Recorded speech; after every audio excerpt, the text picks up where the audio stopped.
is showing 2 o'clock here on the East Coast, so I think we can go ahead and get started. Welcome to all of you who've joined us today. In case you haven't participated in this series so far in February, I want to let you know that this is a conversation style webinar, so there's no PowerPoint, no handouts. We're just going to have a talk with my good friend Nicole, and we will talk for a few minutes, and then we'll have the opportunity for you all to ask questions and also share some of the best practices that you're doing in your own schools and districts and communities. So hopefully this will be an opportunity to just have some informal interaction and fellowship and try to break down some of those barriers of isolation that we're all facing right now. So welcome to our conversation. My name is Patricia Julianell, and I am the Senior Strategist for Program Advancement and Legal Affairs at Schoolhouse Connection. If you're not familiar with Schoolhouse Connection, we're a national nonprofit organization working to overcome homelessness through education. We do a lot of practical assistance type of activities like this webinar today. We also do state and federal policy advocacy, and we have a youth leadership and scholarship program where we work with a cohort of 10 or 11 young people every year to provide them a scholarship to college, and then we also work with them on an ongoing basis throughout their college careers and into the workforce. So that's a program that is near and dear to our hearts. And I would like to introduce you all to my friend Nicole, who's going to talk to us for a few minutes this afternoon. Nicole, introduce yourself. Tell us a little bit about yourself and what you do. Hi, everybody. I'm Nicole. I'm the McKinney-Vento Liaison, as well as the coordinator for our Family Services Department in the Independence, Missouri School District. I've been doing it for quite a few years. I won't say how many at this point, but quite a few years. I'll tell you a little bit about our school district. Independence is what I call a first ring suburb. We border with Kansas City, Missouri.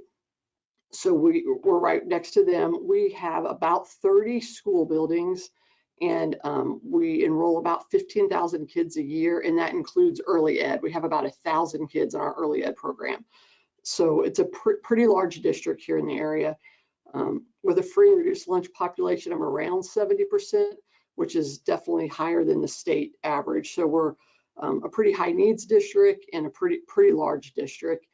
I'll say really quickly about our district, which I think is kind of unique and will play into a lot of the things that we've done with engaging kids and trying to re-engage kids, is that we are really fortunate, and we have a family services department that includes 23 direct care staff that we call family school liaisons, which are basically they're school social workers. Most of them have their social work degree. They all at least have a bachelor's, most have masters. In addition to the 23 family school liaisons, we also have a homeless case manager that helps coordinate services with me, as well as a coordinator for our Spanish-speaking families. He's called a Spanish-speaking case manager, I think, but he really does a lot more coordinating and translating during home visits. So we're really fortunate to have a lot of support staff here in the district. That is very great and a really good system, kind of like an umbrella system. So you have people working across buildings and across the district. Yeah, and I guess I should have specified. So of those, each school building has an assigned family school liaison. So most of them don't even share buildings. It's just one-to-one, but a few of them do share some of our smaller buildings. So that's where they're housed. They're housed in each building. That's great. And are those staff full-time just doing McKinney-Vento, or that's just part of their duties?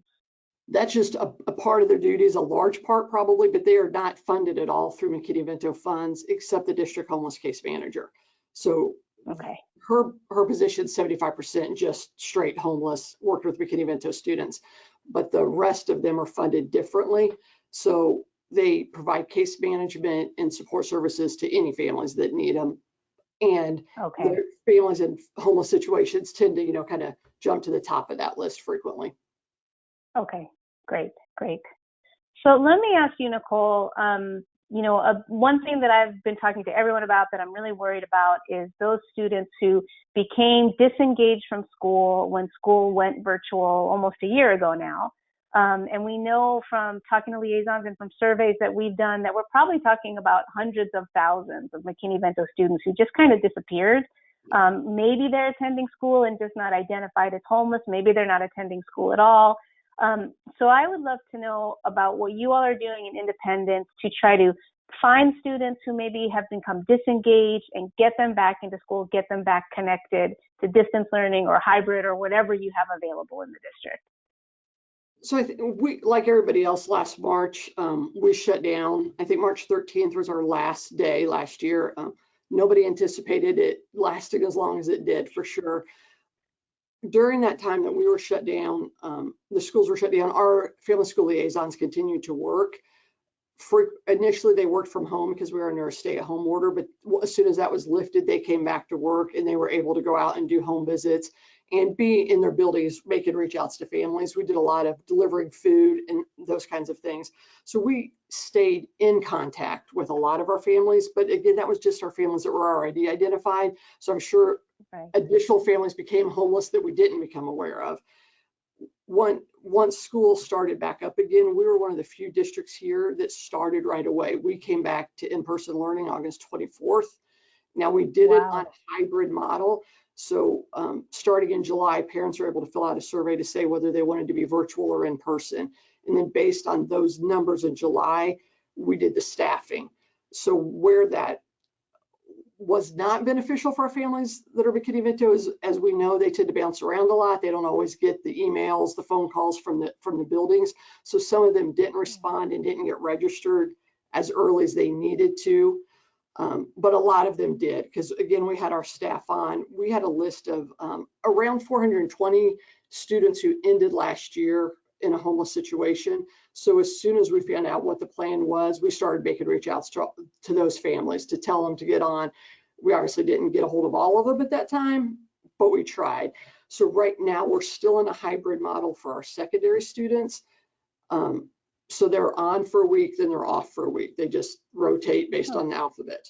For middle and high school, our elementary schools are in person 100% if that's what the parents chose. So there's about, I think, 20% of elementary kids that are still virtual. Some of them would like to get back in person. If they're McKinney-Vento, we prioritize that. So as soon as a space becomes available or we open it up to bringing back more kids, we prioritize them. So we've been making reach outs from the beginning. I mean, it started in July. And then once the school year got started, the rest of the staff were back. We continued with that. But what we're also doing now is, the students that signed up virtually that maybe aren't logging on to the program or participating in work, each building keeps track of those kids. And it starts with administrators, counselors, teachers, emailing, making phone calls.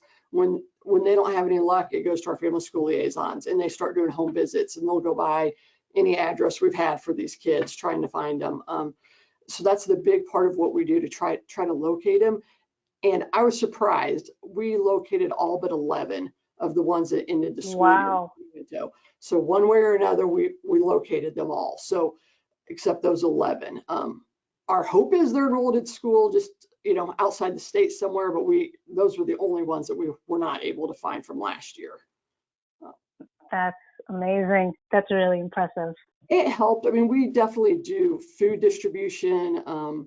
When we were shut down, we were doing that. So our FSLs would go out and deliver food to families, and that just helped maintain that connection. And our families talk to each other. So through that word of mouth with families, they would reach out. We always would include flyers within any of those food distributions we did that would have a list of all of our family school liaisons, as well as other community resources, so that they could pass those on to friends and neighbors also. So we've been pretty good. Obviously, I'm sure we're missing students, but we've done a really pretty good job of trying to locate them all. That's great. And I like what you were saying about putting flyers in, because maybe a family will pass that on to another family, because like you said, I'm sure there are a lot of youth and families coming into your district who are newly homeless. You haven't identified them in the past. So what other ways are you using to reach out to families that maybe you don't know, you're not aware of, but you want to make sure they understand that there are family school liaisons, that there is a McKinney-Vento Act, that they can get prioritized for in-person learning and all that other good stuff?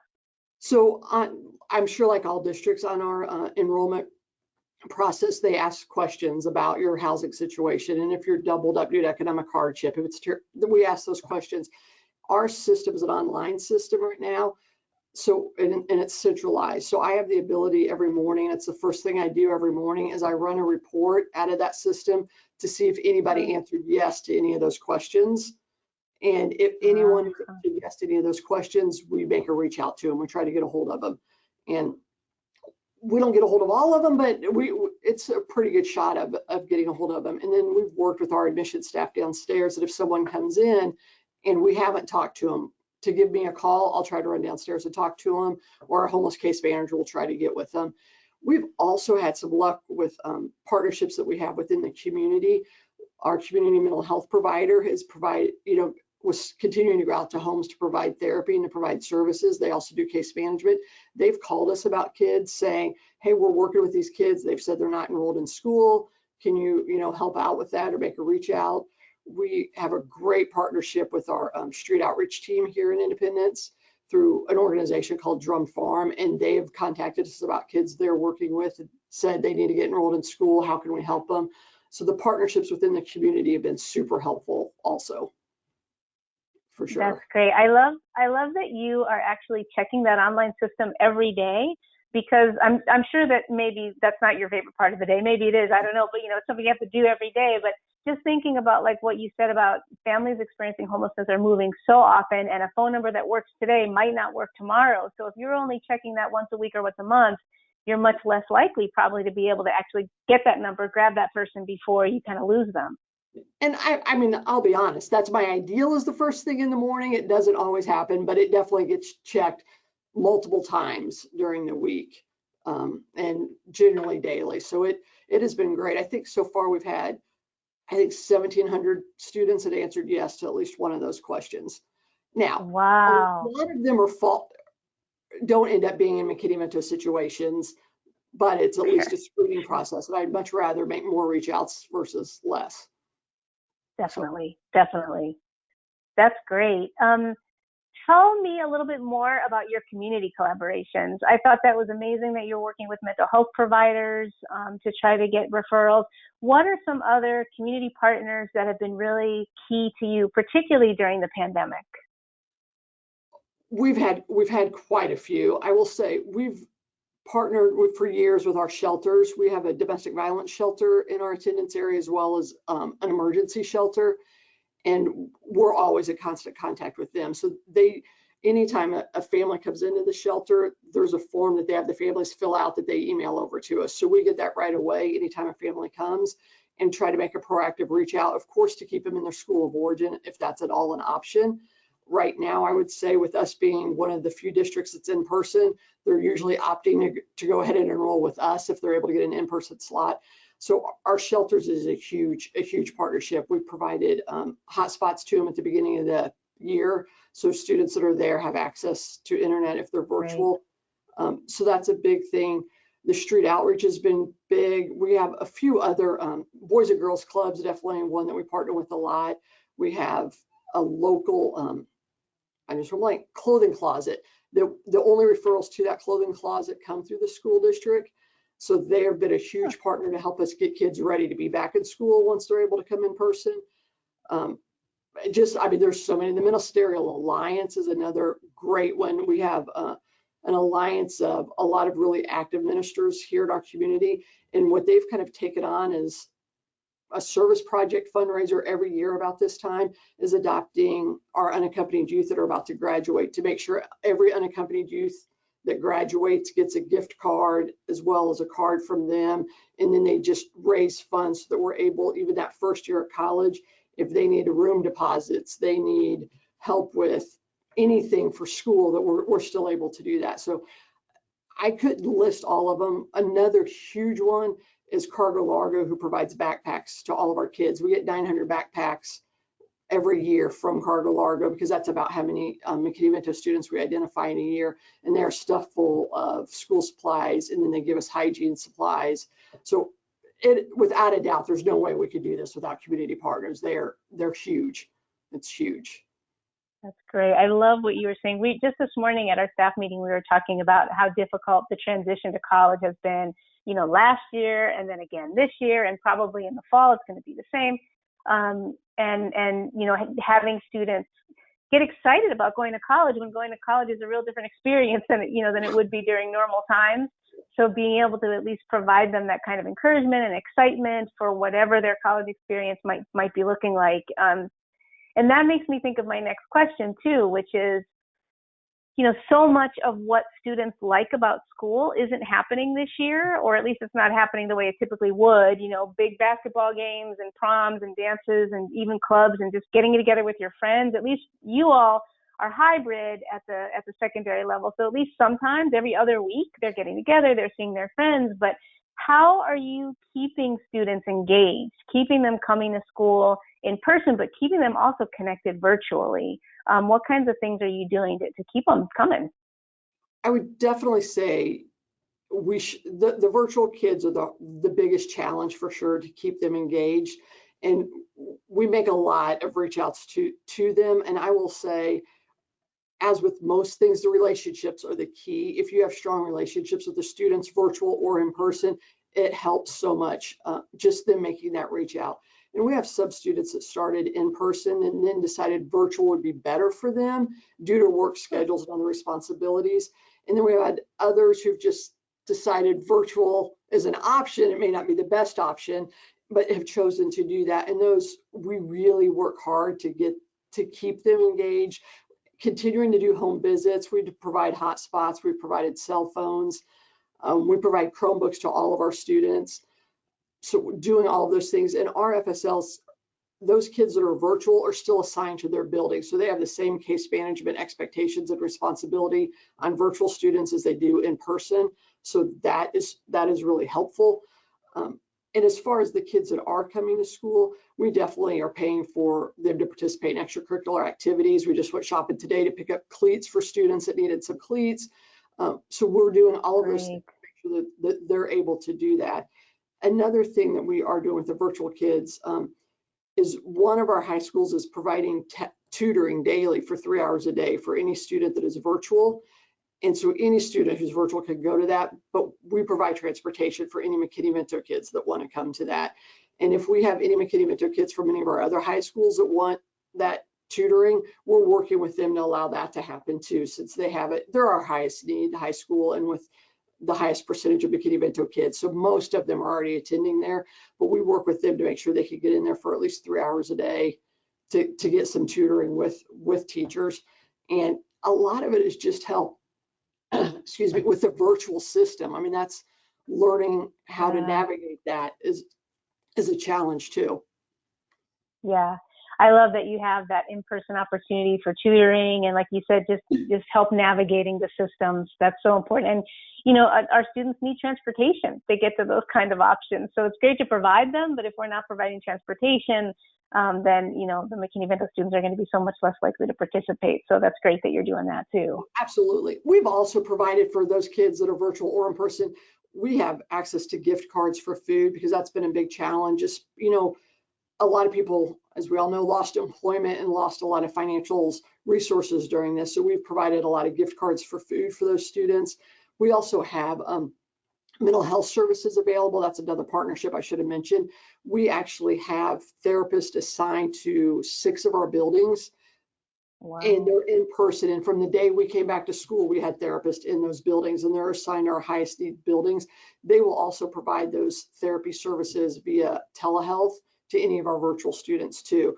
It's also a great motivator though to get kids to choose to come back in person when they can have those services right there on site. So mental health to the kids is a huge thing that we're able to do also. Do you know, I'm going a little off script here, but do you know how that's funded? Because I know so many districts would love to have mental health staff in the buildings. Do you know how that came about and how it's funded?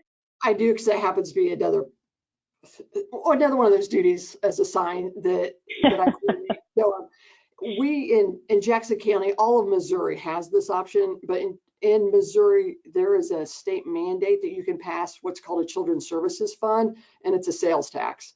So this was passed in Jackson County 3 years ago, I think, and there's about 8 other counties, I believe, that have passed it, but any county can get it on the ballot to pass it, and so that is how we have funded it.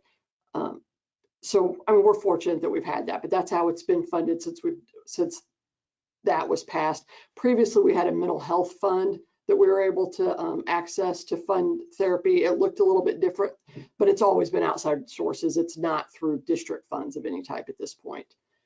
I will say that they haven't been able to do it right now because of the pandemic, but through our McKinney-Vento grant, we do spend a pretty decent portion on it for mental health, so that at our high schools, unaccompanied youth have access to mental health services. So even during non-pandemic times and without that fund, we do it through Title I and McKinney-Vento funds. That's great. And I will put in my plug, as I do on every one of these conversations, that to remind everyone that in December, Congress passed this, I guess it would have been the second COVID relief bill that provided $54 billion to school districts in a fund called ESSER, which stands for Elementary and Secondary School Emergency Relief Fund. And really every school district in the country is going to get those ESSER funds, or already has them probably. So if you don't know who is administering ESSER funds in your district, it would be a great idea to find out who that person is, or people, or department, and ask them to earmark some for McKinney-Vento. McKinney-Vento is a specific allowable use of those funds. It's one of only, I think, 6 specific uses listed as an allowable use. So it's not required, but it is a specific allowable. So I would love to see people, using that money for things like mental health, which is absolutely related to academics, especially this year more than ever, and transportation and a lot of the other services that you've talked about. So that's my ESSER plug, and there should be more of that money coming. Actually, the Congress is talking about another relief bill now, and there will be more funding again eligible for use for McKinney-Vento students coming probably in the next month or so. So definitely try to get your hands on some of that for the McKinney-Vento students. So I have another question for you, Nicole, but I'm going to jump into the question box for a little bit, and then I'll come back to my questions. So for those of you who are listening in, please type some questions into the questions box. Also, if you have things that you're doing in your district or your school, how are you engaging students? How are you finding students that may have gotten lost? What community partnerships are working for you? Type those into the chat box or the questions pane, and then I can share them out to everyone else as well. So we have a question, Nicole, if you would be willing to share the questions that you ask on that enrollment form that you said you asked, about, are you sharing housing due to economic hardship? If that's something that you could send to me, I would be happy to send that out to people. So if you want to get that from Nicole, if you want to email me, I can send it to her. Or Nicole, let me know. A couple of people are asking for your contact information, so I don't share that without your consent. But if you like, we could put your contact information in the chat box, and people can contact you directly. That's fine. That's fine. Okay.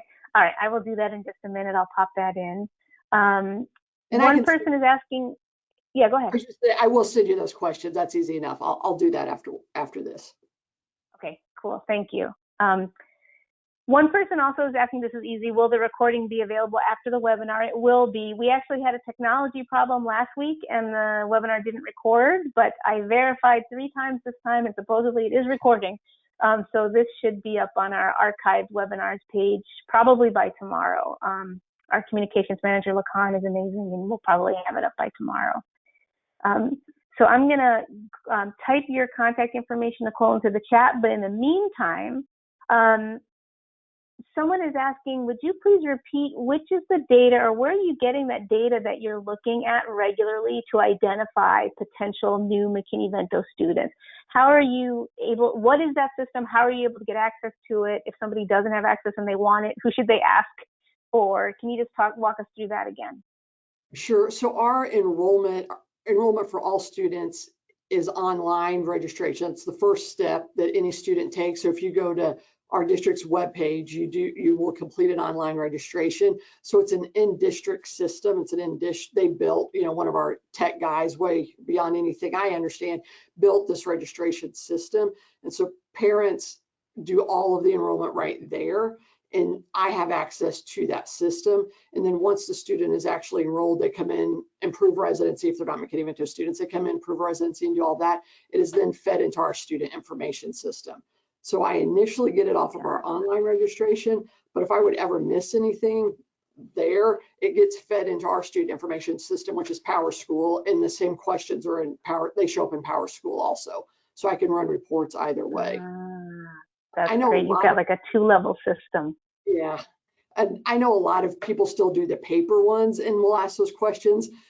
It would be a struggle to keep track of it that way and to be able to get it early. I think, you sort of have to wait for the admissions staff to funnel through it then. But so I'm lucky enough that we have that system in district.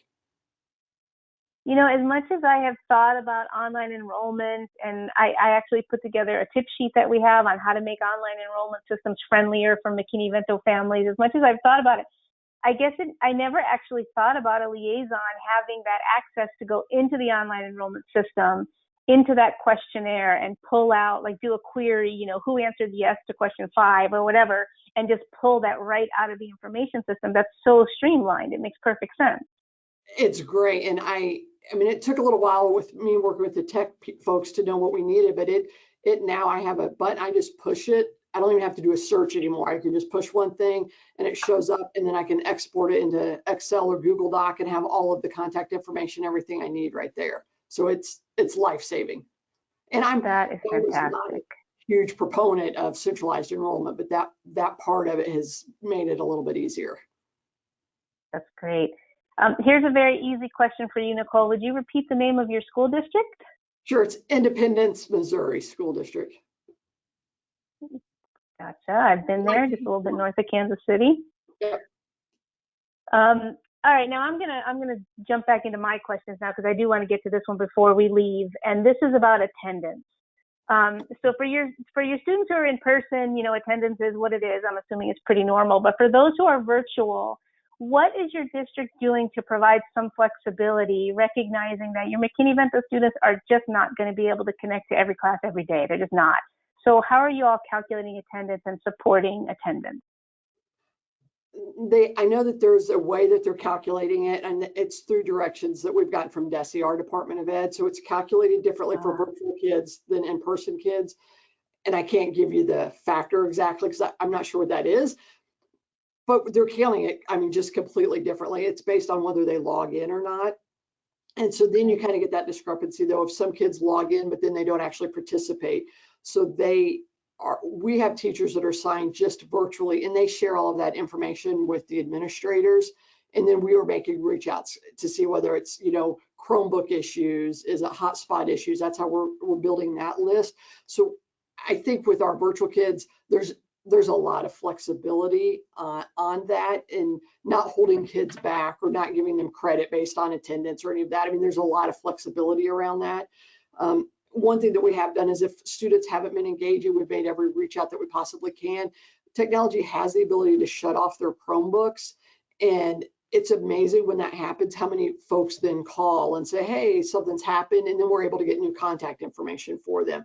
So I wasn't a huge proponent either of shutting off the Chromebooks, but it actually has generated responses and getting students re-engaged again, which has been great. And we've also done a push that we prioritize bringing back kids if they're not engaging virtually. So if spots become available, whether they're McKinney-Vento, whether they're engaging, and bring them back that way. But our attendance is pretty flexible with our kids this year, and they don't have to sign in at specific times. It doesn't have to be from 8 to 2. So they can work in the mornings and then sign in the afternoons. It's more it's about getting their assignments done versus being there at specific times. Excellent. That makes really perfect sense to me. We are almost coming up on time, and we definitely have some questions that I didn't get to, but let me squeeze one last one in. This is about the in-person tutoring program that you mentioned, Nicole, and someone's trying to set up a similar academic assistance program for their McKinney-Vento students. But physically, things like social distancing, how is it physically set up? Do you have desks 6 feet apart? Do you have people with, head shades on, head protection? Like, how is that actually physically working? It's socially distanced. Yes, there's desks set up. They set it up a lot like they do our regular classroom. So yes, we've brought students back, but we've done it in a socially distanced manner. So every person who enters the building has to have their temperature taken. You have to wear masks. Everybody has to wear masks. Our desks currently are not still 6 feet apart because we've brought back additional students, but they are still spaced.